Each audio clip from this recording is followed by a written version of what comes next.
Okay, let's unpack this.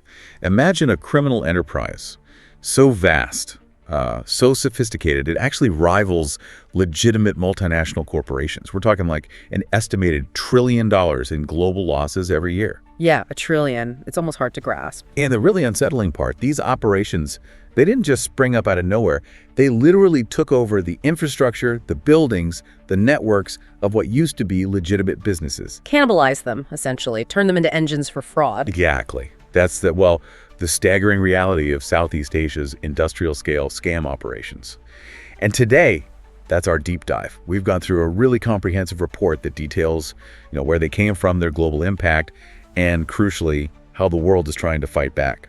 And what's fascinating really is how all these different things, big geopolitical shifts, economic crackdowns, even a global pandemic, right? Yeah. They sort of accidentally created the perfect storm, the perfect conditions for this new kind of transnational crime to just explode. So we'll trace how that happened, get a sense of the terrifying scale, the human cost involved. Huge. Absolutely huge. And then look at how the world is finally and quite innovatively actually starting to push back. It raises a really big question, doesn't it? Just how adaptable are these criminal networks? And maybe more importantly, how fast can our own institutions respond? Right. So our mission today is to cut through all the noise, give you the most critical insights, those aha moments, so you can feel truly well-informed about this global threat and, maybe surprisingly, the pretty remarkable efforts underway to combat it. Ready? Let's dive in. Okay, let's start at the beginning then. How did a region that was known for booming infrastructure, tourism, how did that become the global hub for industrial-scale cyber fraud? Seems, kind of backward, right? Yeah. It does seem counterintuitive at first, but the initial groundwork was actually laid during China's big push into Southeast Asia. Think Belt and Road Initiative. Back in the early 2010s, you had these Chinese criminal syndicates, a lot of them with roots in Macau's junket operation. Junkets. Those are the guys who arrange trips for high rollers. Exactly. They facilitate the travel, the gambling funds, everything. So these groups followed the investment money into places like Cambodia, Laos, Myanmar, the Philippines. They set up what looked like legitimate casinos, big hotel complexes, often in these special economic zones, these sort of border areas. And initially, they were mostly serving wealthy Chinese gamblers who couldn't gamble legally back on the mainland. But then came the first big change, the first real catalyst. Around 2012, Beijing really ramps up its anti-corruption drive under Xi Jinping, and this hit Macau hard. Macau's casino industry, it was a major way for capital to flow out of China. Right. So the authorities brought in strict capital controls, facial recognition at ATMs, digital currency tracking, basically making it much harder to move large sums of money or hide its origins. And that just decimated the junket industry. Those operators, they were forced to look for new places and, crucially, completely new ways to make money. Right, so they're already looking for alternatives, but they still had these casinos, these buildings. What happened when the whole world basically shut down? The pandemic. COVID-19. That was the final blow for the old model. International travel just stopped. No tourists, no gamblers. So you'd think they'd just close up shop. You would think. But instead, these syndicates made a very calculated pivot, and honestly, an incredibly profitable one. They repurposed everything they already had. The hotels, the office blocks, the telecoms networks they'd built, these isolated compounds. They turned them into industrial-scale cyber fraud centers. And it turned out this was way more profitable than the casinos ever were. That's incredible. A complete switch from one illicit business to an even bigger one. But why Southeast Asia? What made that region so, vulnerable to this kind of transformation? It was kind of a perfect storm, really. Several factors came together. First, those Belt and Road projects. They'd already massively improved internet connectivity, which is essential for this stuff. The backbone was there. Exactly. Then you have weak governance in a lot of these border regions. High levels of corruption, unfortunately, among some local officials meant these operations could often work with minimal interference. Plus, ongoing conflicts like the civil war in Myanmar and other ethnic tensions in border areas provided cover. It created instability where these groups could thrive. Chaos is good for business, for them. Sadly, yes. And don't forget the special economic zones. They often have different, sometimes much weaker legal frameworks and less oversight. Regulatory arbitrage, basically. Perfect loopholes for laundering money and running cybercrime under the guise of legitimate business. A perfect storm indeed.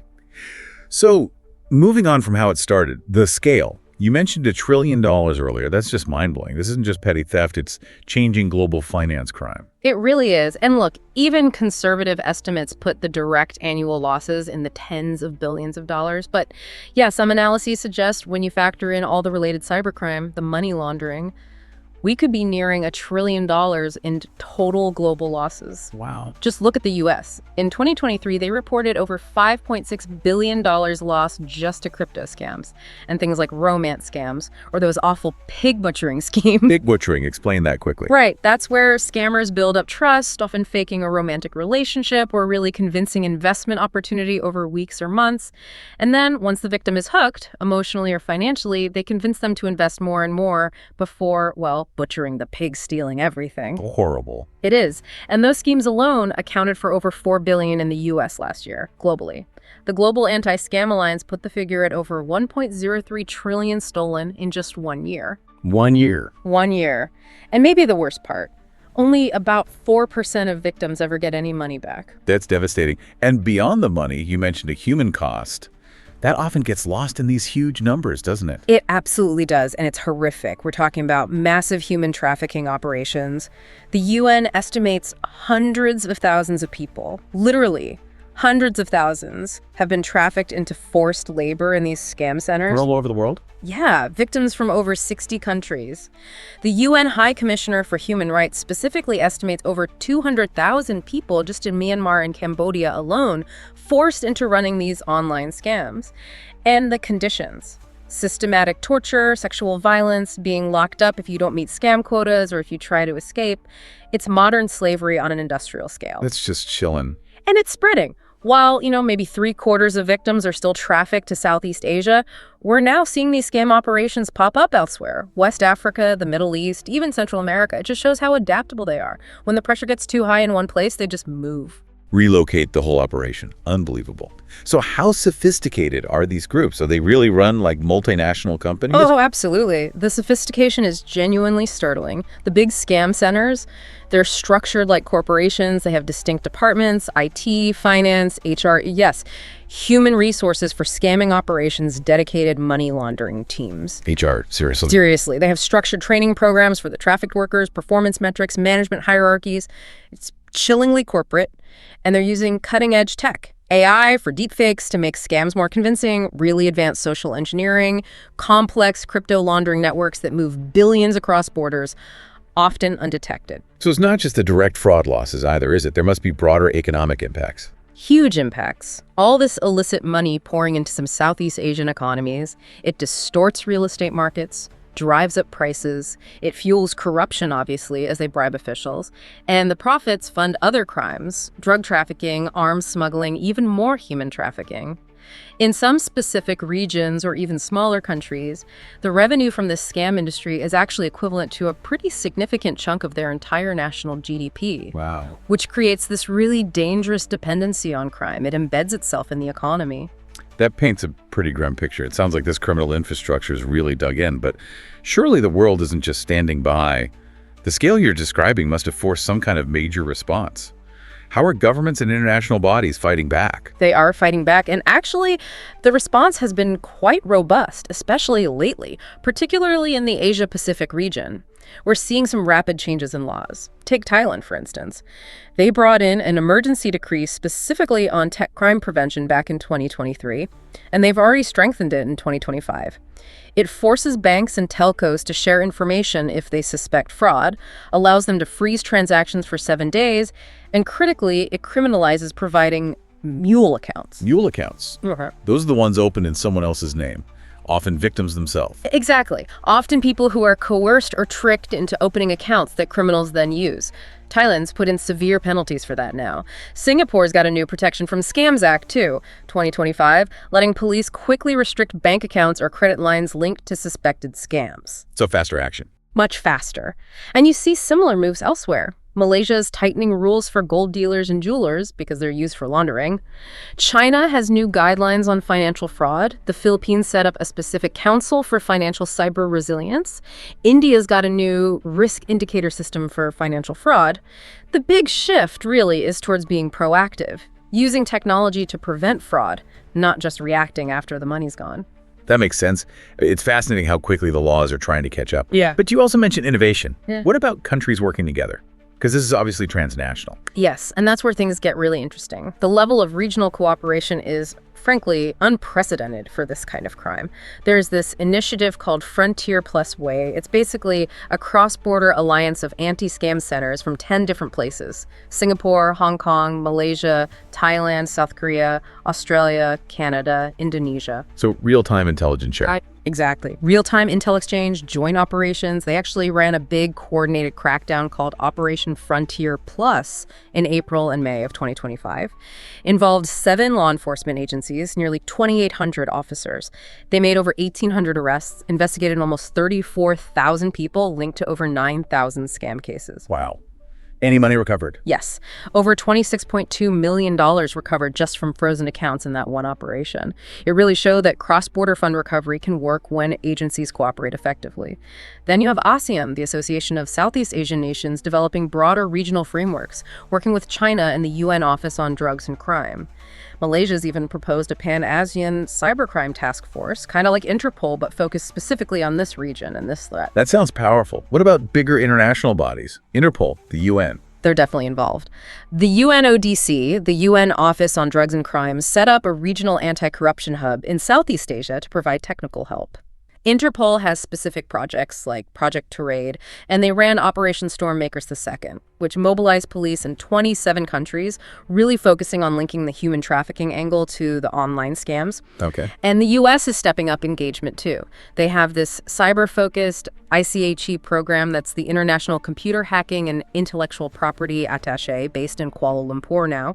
They're supporting local law enforcement and even set up a cryptocurrency working group for justice officials across the region, because crypto is so central to the money laundering side. Right. Crypto makes it harder to trace. So it's a multi-pronged approach then. Yeah. But going back to the laws, you said they're innovative. How so? It sounds like traditional crime fighting just isn't cutting it anymore. It really isn't. Traditional criminal law, it was designed for physical crimes happening within one country's borders. It just wasn't built for this kind of borderless, high-speed digital crime. So this new generation of laws, they're bringing in things like real-time monitoring requirements, using algorithms to detect suspicious patterns automatically, new mechanisms for freezing assets across borders much faster, and enhanced protocols for sharing information instantly between countries, and even with the private sector. These are concepts that just weren't really part of traditional criminal law thinking. And the private sector role, you mentioned banks and telcos. Yes. That's another huge shift, this idea of shared responsibility.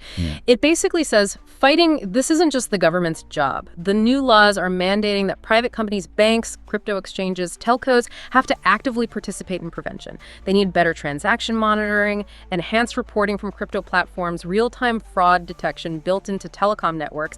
It shifts some of the burden, recognizing everyone has a role to play. That makes a lot of sense. Spread the load. But okay, these responses sound impressive, genuinely.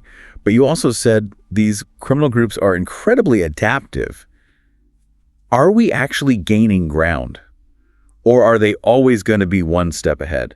That's the million-dollar question, isn't it? Or maybe the trillion-dollar question here. They are incredibly adaptive. That's the key challenge. We see them constantly moving operations to places with weaker enforcement. They change their scam scripts, their technologies, their money laundering methods constantly to evade detection. So the fight isn't over. Not by a long shot.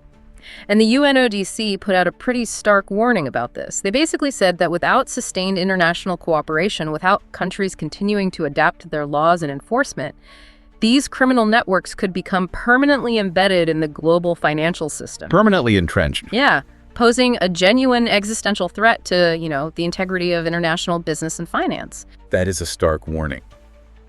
But it also feels, what's fascinating here, as you said earlier, is this feels bigger than just a crime wave. It feels like a real turning point, maybe, a watershed moment in how we even think about global crime. I think that's exactly right. These Southeast Asian scam operations, they really are a watershed moment. The key takeaway, the insight for you listening, that this isn't just about Southeast Asia or just about scams.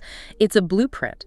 It shows how future global criminal networks are likely to operate, exploiting globalization, exploiting new technology, exploiting those gaps in regulation between countries. Flipping legitimate systems on their head? Precisely. Using the very tools of global commerce infrastructure, economic zones, digital finance against us, creating these terrifyingly efficient criminal empires.